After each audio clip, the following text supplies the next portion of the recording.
ಜಗದಿಷ್ಟೇ ತರವಿಲೆಯೇ. ಇದು ನೋಡಿ ಇಷ್ಟು ದೊಡ್ಡ ಬಿಲ್ಡಿಂಗ್ ಕಟ್ಟಿದ್ದಾರೆ, ಯಾರು ಹಸು ಕಟ್ಟಲ್ಲ ಅಂತದ್ರಲ್ಲಿ ನಮ್ ಡಾಕ್ಟರ್ ಏನ್ ಮಾಡಿದ್ದಾರೆ, ನನಗೆ ಹಸು ಬೇಕು. ಬಾಡಿಗೆ ಬರೋರಿಗೂ ಹೇಳಿದ್ದಾರೆ ನಮ್ಮಲ್ಲಿ ಹಸು ಇದೆ, ನೀವು ಇದರಿಂದ ತೊಂದರೆ ಆಗುತ್ತೆ ಅನ್ನೋಂಗಿದ್ರೆ ನೀವು ಬರೋದು ಬೇಡ. ನಮ್ಗೆ ಇದು ಬಂದ ಮೇಲೆ ಇದು ಸತ್ಯ, ನಮ್ಮ ಕಷ್ಟಗಳು ಎಷ್ಟೋ ಮಟ್ಟಿಗೆ ನಿವಾರಣೆ ಆಗ್ಬಿಟ್ಟು. ಮುನಿ ಭೀಮಾ, ಇದರ ಹಾಲು, ಇದರ ಸಗಣಿ, ಇದರ ದರ್ಶನ, ಇದರ ಜೊತೆ ಒಡನಾಟ, ಇದರ ಜೊತೆ ಒಂದು ತೃಪ್ತಿ, ಆಮೇಲೆ ಎಲ್ಲಿ ಗೋ ಕಾಣ್ತದ ಅಲ್ಲಿ ನಮಸ್ಕಾರ ಮಾಡ್ಬೇಕಂತ. ನಮ್ಮ ಹಸುಗಳೆಲ್ಲ ದೇಸಿ ಹಸುಗಳು. ಈಗ ನೀವೇ ಸಾಕ್ಷಿ, ಇದಕ್ಕೆ ವಾಸನೆ ಇದನ್ನ ಸ್ವಲ್ಪ ಕೂಡ ವಾಸನೆ ಇಲ್ಲ. ಸರಿ, ಬೆಂಗಳೂರಿನಲ್ಲಿ ಈ ಜಾಗ ಇಷ್ಟೆಲ್ಲ ಇಟ್ಕೊಂಡಿದ್ದೀರಿ, ಇದನ್ನ ಎದಕ್ಕಾದ್ರೂ ಉಪಯೋಗಿಸ್ಬೋದಲ್ಲ ಅಂತ ಕೇಳ್ತಾರೆ.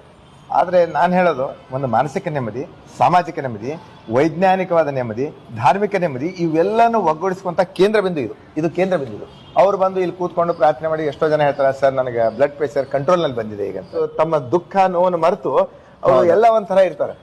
ಇದು ಒಂಥರ ಕಿಂಡರ್ ಗಾರ್ಟನ್ ತರ. ನೋಡಿ, ಸಿ ಲುಕ್ ಎಟ್ ಇಟ್.